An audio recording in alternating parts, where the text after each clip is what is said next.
বন্ধুরা, আজকে তোমাদের একটা রান্নার ভিডিও শেয়ার করব। অন্যদিন তো আমি শুধু মাঠের ভিডিও বা এটা ওটা দেখিয়েই কিন্তু চালিয়ে দিচ্ছি তোমাদের। এখন তোমাদের পছন্দের একটা রেসিপি, চাউমিনের রেসিপি কিন্তু তোমাদের সঙ্গে শেয়ার করব।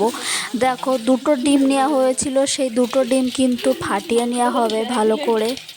এখন কড়াইতে কিন্তু দুটো ডিম দিয়ে দেওয়া হবে। দেখো, ডিমগুলো কিন্তু ভালো করে ভাজতে হবে, না হলে কিন্তু চাউমিনটা সঙ্গে লাগবে না। ডিমগুলো যদি আস্তে আস্তে থেকে যায়, অর্থাৎ বড় বড় থেকে যায়, তাহলে কিন্তু চাউমিনটারও সবাই পাবে না ডিমগুলো। সেজন্য কিন্তু টুকরো টুকরো করে নিতে হয়, খুন্তি দিয়ে ভালো দলাই মলাই করে কিন্তু নিতে হবে। দেখো, নেওয়া হয়ে গেছে। এখন কিন্তু এর ভিতর তেল নেওয়া হচ্ছে। তেলটা কিন্তু সাদা তেলের নেওয়া হচ্ছে। এখন পেঁয়াজ কুচি দেওয়া হলো, লঙ্কা কুচি দেওয়া হলো।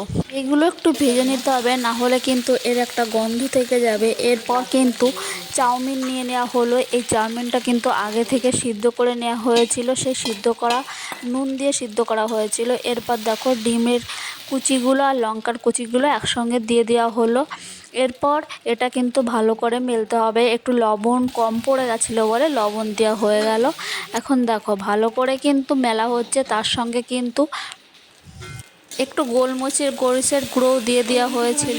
এখন তারপর চিলি সস দেওয়া হয়েছে। এই চিলি সস দেওয়ার আগে কিন্তু আমার জন্য আমি একটা বাটি তুলে রেখেছিলাম, কারণ চিলি সস কিন্তু আমার ভালো লাগে না খেতে। তোমাদের কার কার চিলি সস খেতে ভালো লাগে আর কার কার ভালো লাগে না, সেটা কিন্তু কমেন্ট করে জানিও। চিলি সস খেতে সাধারণত মোমোর সাহায্যে যেটা রয়েছে সেটার জন্যই খেতে ভালো লাগে। তাছাড়া চাউমিনের সাথে কিন্তু চিলি সস খেতে আমার একদমই ভালো লাগে না, কেমন একটা গন্ধ বলে, সেজন্য আমি খেতেও পারি না আর খাইও না। দেখো, এদিকে কিন্তু বৃষ্টি নেমে গেছে। বৃষ্টি হচ্ছিল, প্রচুর জল জমে গেছে আমাদের রান্নাঘরের পাশে।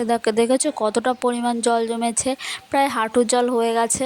এই জলের ভিতর কিন্তু দেখো জলগুলো কেমন পড়ছে। আর এই দেখো, রান্নাঘরের জলটা কিন্তু এখানে এসে জমা হয়, একটা পুকুর টাইপের হয়ে গেছে। কতটা বৃষ্টি হচ্ছে, প্রচুর বৃষ্টি হচ্ছিল।